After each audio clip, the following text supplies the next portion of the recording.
Hey guys, let's drive.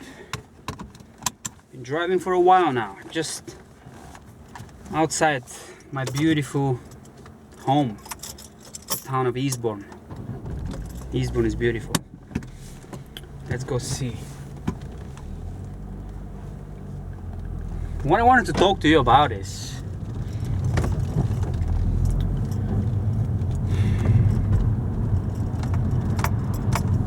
how do you go about achieving your dreams?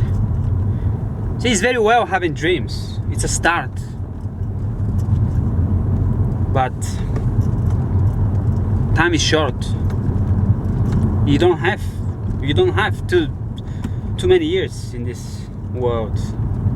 You've got a few decades. So it's good to sit down and look at the sea and the sky and dream, but how do you actually move forward your dreams? Now the first step is, as I said, yes. Sit down and just think about yourself.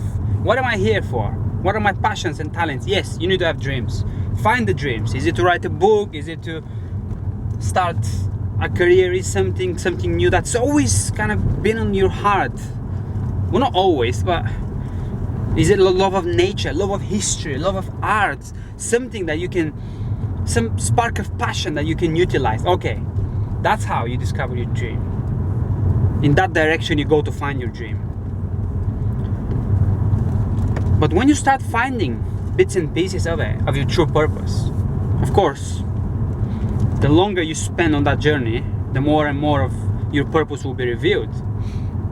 But when you start discovering, oh yes, it's my love for history. Oh yes, I'd love to write about history, my interpretation of it, or I'd love to paint or write, whatever, build houses, become a builder, whatever. Then you need to start working.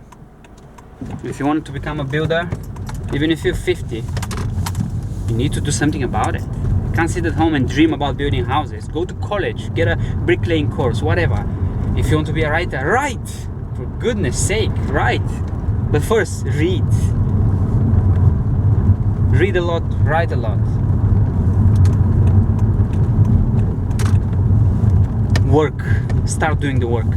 I remember with my writing, I just said to myself, oh well, one day I would love to write a book, and that was years ago. And then I said, you know what, why don't I just start something?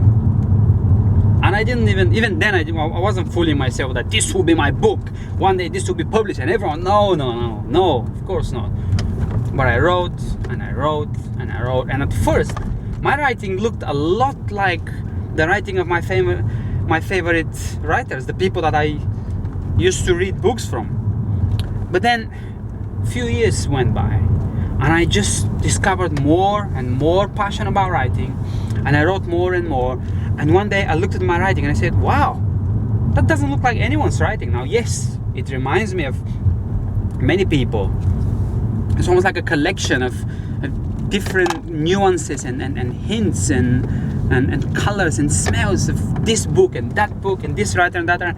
But when you took that whole thing together, that's me, that's my writing. And I hope it's going to become more and more me. I'm going to discover more and more of my own hand, as it were, in the writing. So yes, at the beginning it might not look like you, any sort of work. Speaking, you might start in front of the mirror and you sound like other people that you're imitating. That's fine. You need to have people to emulate to start with. Just keep at it, keep staying there, keep speaking. And when you feel that little twinge, that little nudge of passion about some direction you want to go, something you want to emphasize, don't ignore that, because your idols, the people you follow, don't speak like that.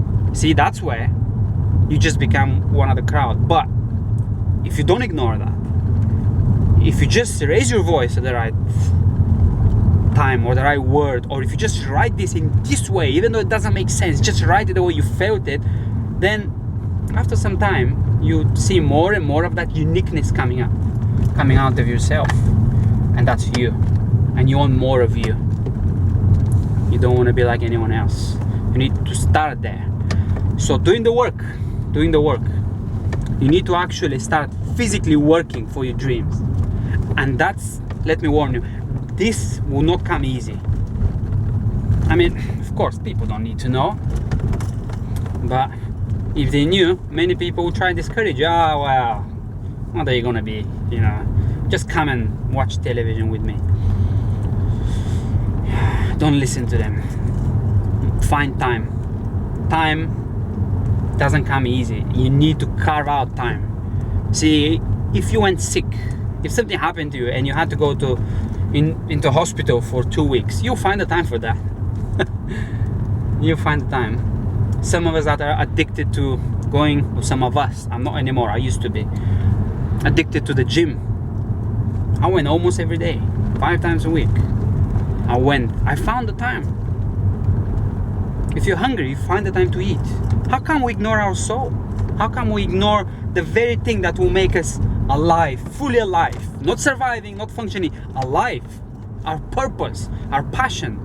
About this, oh well, one day when I go on vacation for a month, I would love to paint. No, paint after work. Paint, draw, speak, build houses, whatever it is. Train people, I don't know. Make time. Don't find time. Make time. Let me stop here. It's beautiful to see. Make time. Make time. You need to make time. Time will not come easy. In fact, anything, I can promise you something, anything that is good, that's really good, will not come easy. It will be as if almost there is an invisible battle going on against your talent, your gifting, your creativity. And this is what it is, a battle, believe it or not. You know, Stephen Pressfield, he wrote a book called The War of Art. No, The Art of War, The War of Art, about creativity and writing. And he is got a name for that dark force that is opposing you. He calls it the resistance. The resistance is always there. No matter what you want to call it, I don't mind, but the truth is not going to come easy. It's not going to come easy. You need to be intentional. You need to be intentional. You need to make time. Yeah, go for it.